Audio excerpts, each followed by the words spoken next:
Namaste, everyone. Welcome, welcome. Happy Thursday. Welcome to my Facebook Live. I'm so happy to be back with you. It has been a while since I've been on here, a couple of weeks. I've been on vacation in Europe and I've missed you. I'm so happy to be here. Okay, so we are talking today about conscious relationships. This is not going to be a long Facebook Live, just about 6 or 7 minutes. But one of the keys to conscious relationships, and by the way, let me see, if you're jumping on here, please jump in the chat box and tell me who you are, where you're from. I would love to hear, and I just want to make sure that I can see all of your comments as they're coming up here. Okay, I'm not sure that I can. Anyway, welcome. Oh, yay, I can. Hey, Warren. All right, so this is all about conscious relationships, and this is one of my big passions as a marriage and family psychotherapist and also a yoga teacher. In fact, it's one of the reasons that I decided to go ahead and get licensed as a psychotherapist was because I wanted to get better and more skillful in my relationships, particularly my romantic relationships. So this applies to all relationships, but this is a huge, huge, huge tip for you, and we're going to focus and drill it down. I'm going to give you 3 tips today. But the tip for conscious relationship is look for the light. It sounds really simple, and I don't mean this to be in any way esoteric or new agey. When we're talking about relationships, we're talking about basic psychology, basic relational skills, but our relational skills parlay back and are sourced in our early childhood, our family of origin. So it's very important that we understand and unpack what we're working with. What was your original lens, particularly for romantic relationship, but really any relationship. Now we know that the brain has a negativity bias. And as Dr. Rick Hansen from Stanford says, the brain, the mind is like Velcro for negativity and Teflon for positivity. I'm going to say that again if you haven't heard that. Hi, everyone. Hi, Kathleen. Hi, Michelle. Hi, Lisa. The brain is like Velcro for negativity. All the negativity sticks on us. We focus on it. It's very easy to get mired in negativity. And it's like Teflon for positivity. It just slides off of us like oil and water. It just doesn't land.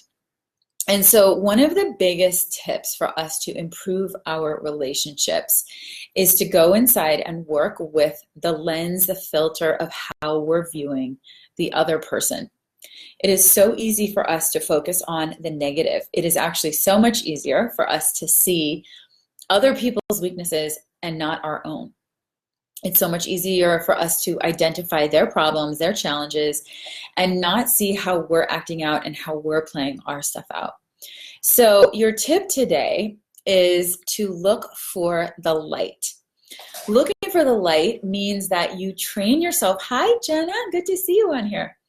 Looking for the light means that you train yourself to focus on the positive in the other person.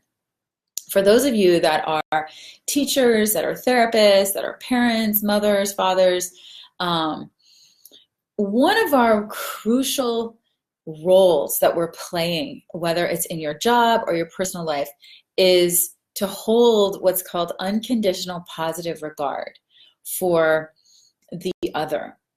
Now, this is a psychological term, unconditional positive regard. And as a therapist, we're trained to hold unconditional positive regard for our clients.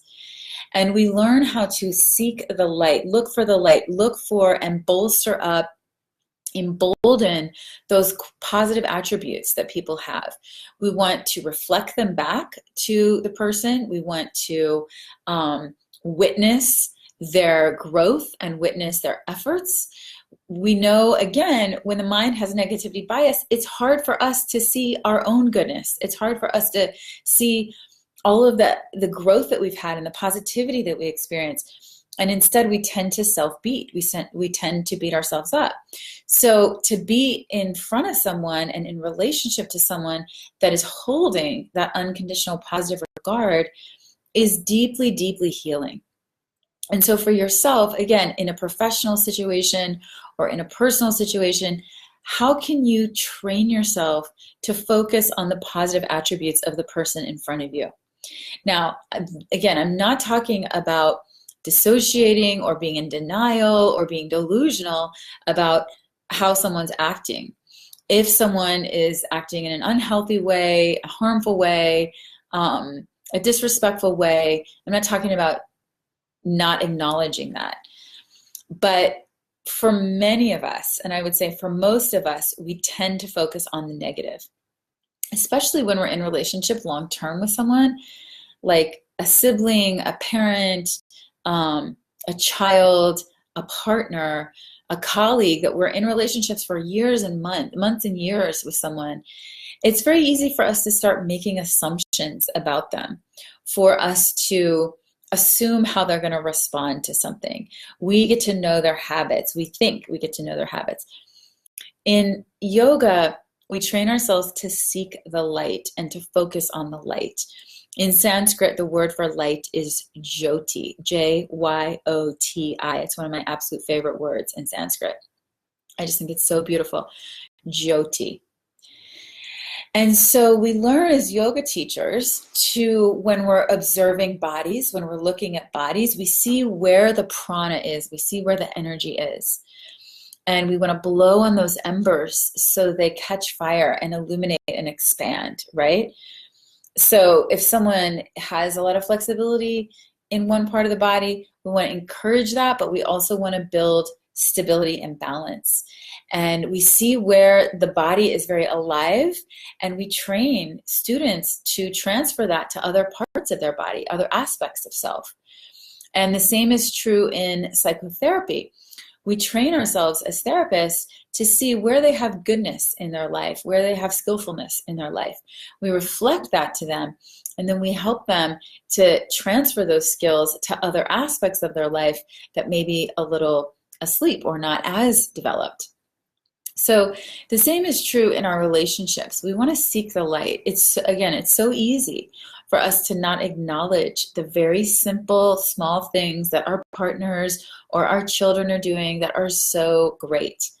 So think of how much it means to you personally when someone reflects to you how well you did, how much goodness or value you brought into a situation, or the gifts and talents that you have. It's like, it gives you a little boost. When I was a child, we had this great book, and I can't find it anywhere now, but it was called Warm Fuzzies and Cold Pricklies. And it's that simple. Are you giving someone a warm fuzzy? Are you helping them feel that warm fuzzy feeling of, oh, I feel so good. Someone just, said something nice about me or gave me a compliment.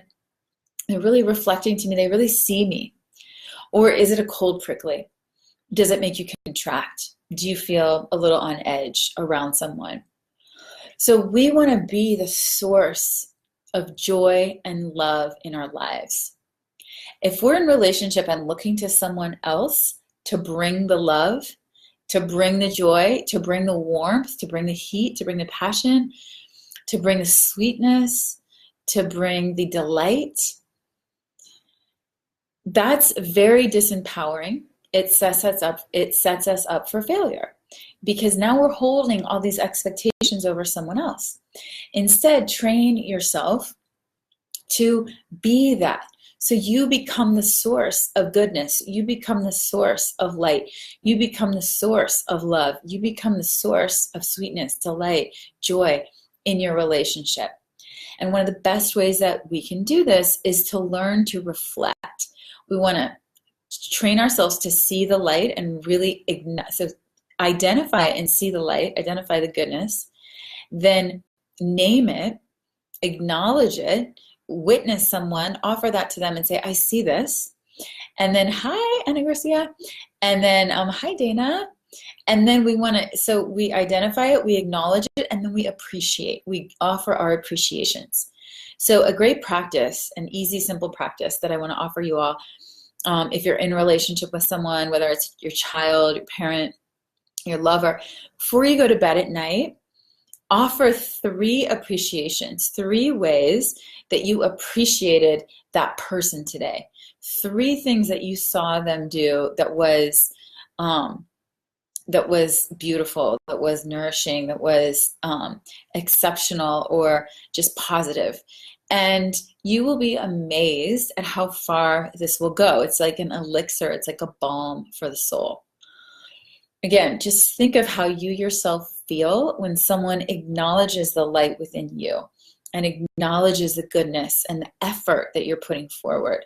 So much of our effort goes unseen. So much of our daily round goes unseen, and we're working our asses off.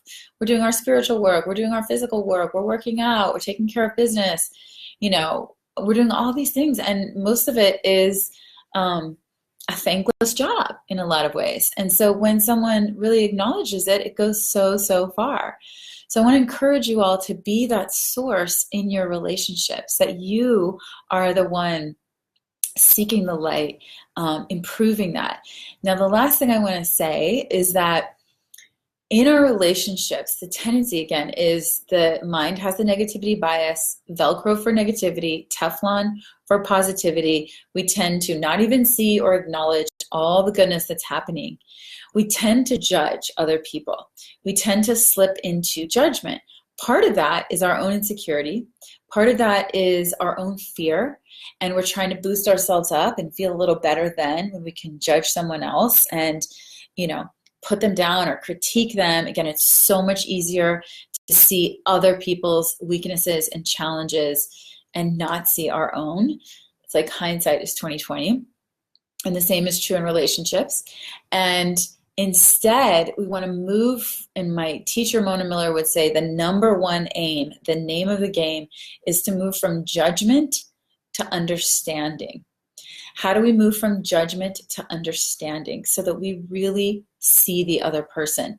We really feel that other person. We really acknowledge. We take the time and make the effort to literally 180, sit in their shoes, in their perspective, from their worldview, from their childhood, from their life experiences. How might they be experiencing this situation? When we can begin to understand where someone is coming from, our judgment falls away, we dissolve it, and we open ourselves into compassion, into understanding, into connectedness, because now we can relate. And that relatedness is what we're seeking. Hi, Louise. Hi, Ron Peterson. Good to see you on here. Yay. Louise is chiming in from Scotland. So for all of you in any kind of relationships, I'm going to offer you this challenge today. I'm going to offer you this homework. Train yourself to look for the light. See the light in the other and see the light in yourself. So 3 appreciations for someone else in your life today out loud to them. 3 appreciations, and 3 appreciations for yourself. Before you go to bed at night, hand on your heart, 3 things that you really acknowledge about yourself, ways that you showed up, ways that you've appreciated yourself. So we want to work the 2 tracks at the same time. You want to always be working interpersonally with the other and intrapersonally within your relationship with yourself. So all of these things are also applied to ourselves. Moving from judgment to understanding, training yourself to seek the light, and doing your appreciations. So those are your 3 tips. I want to hear from you below in the comments. What is one thing that you appreciate about yourself? What is the number one thing that you appreciate about yourself today? Are you showing up with courage, with bravery? Are you consistent? Are you being resilient? Are you being compassionate? One thing that you're doing that you appreciate about yourself. Okay, look for the light, the jyoti, blow on those embers. It's like, I love fire keeping, and I was taught this trick once when you're keeping a fire and trying to keep it burning, and the embers are going out, or there's a little place that gets a little weak. You put all your fingertips together, and there's a little tiny space between your fingers that you can't really see it, but there's a space between the fingers of the thumb and the fingers. And you actually, I'm sorry, I think it's the second and third finger and the thumb. Put those together. And then you blow right between.